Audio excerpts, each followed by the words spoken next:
Imagine feeling a sharp sting every time someone points out your flaws. It's like a punch to the gut, leaving you defensive, hurt, and maybe even resentful.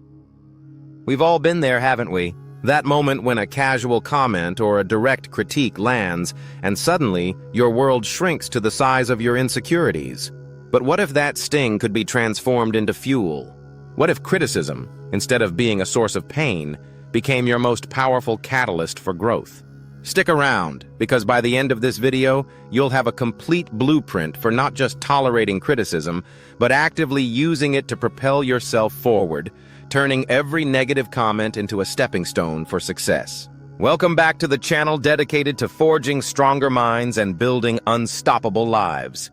Today, we're tackling one of the toughest challenges in personal development: reframing criticism.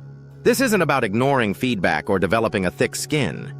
It's about a fundamental shift in perspective, transforming how you process and respond to external judgment. We'll explore the psychological traps that make criticism so painful, then arm you with practical strategies to dissect feedback, extract its value, and use it as a powerful tool for self-improvement. Get ready to turn your biggest perceived weaknesses into your greatest strengths. The raw sting. Why criticism hurts so much. First, let's understand why criticism feels like a personal attack. At its core, our brains are wired for survival and social acceptance. When someone criticizes us, it can trigger ancient fears of rejection or inadequacy. Our ego, that part of us that seeks to maintain a positive self-image, feels threatened.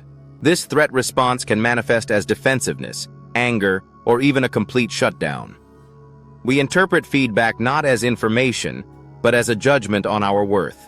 Furthermore, we often link our identity to our work or actions. If someone criticizes our project, we internalize it as a criticism of us. This deep-seated connection makes it incredibly difficult to separate the message from the messenger, or the feedback from our self-worth. Recognizing these ingrained reactions is the first step toward disarming them. Dissecting the message, separating gold from gravel. Once you understand why it hurts, the next step is to objectively analyze the criticism. This is where you put on your scientist's hat. Not all criticism is created equal. Some of it is valid and constructive, offering valuable insights you might have missed.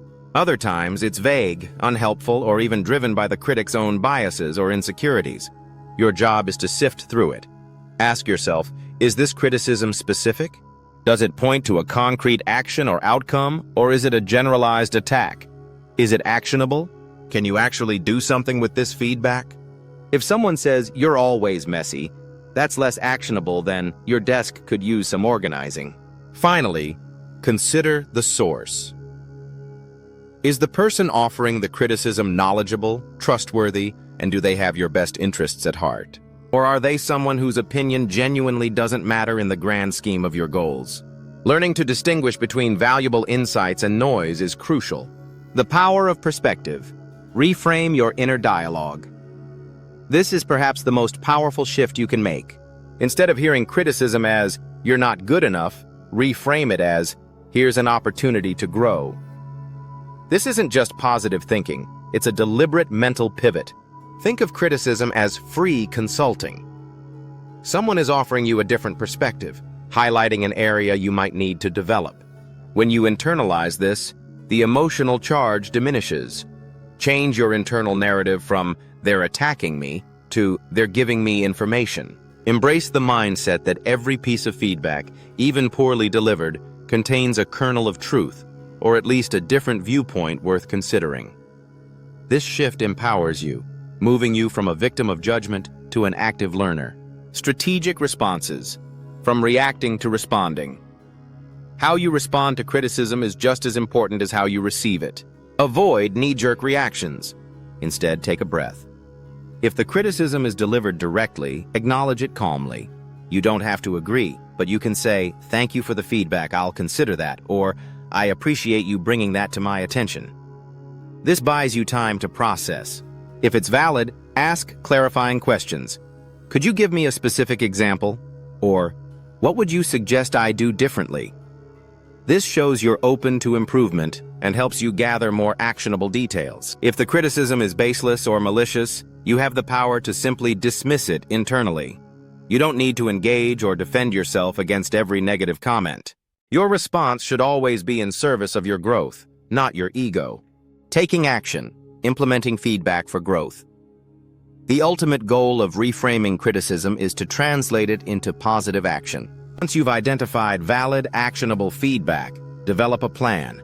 What specific steps will you take to address the point raised? Is it learning a new skill, changing a habit, or refining a process?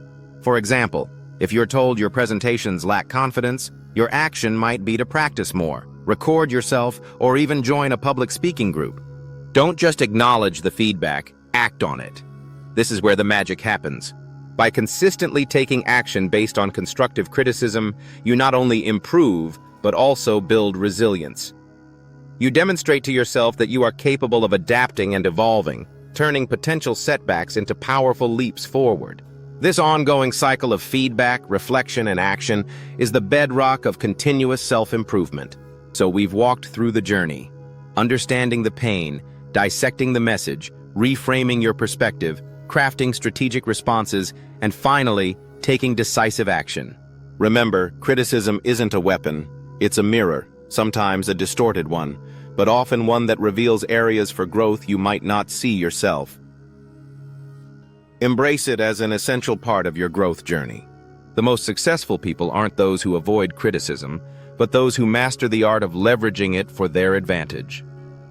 Now, I want to hear from you. What's one piece of criticism you've received that, in hindsight, actually helped you grow?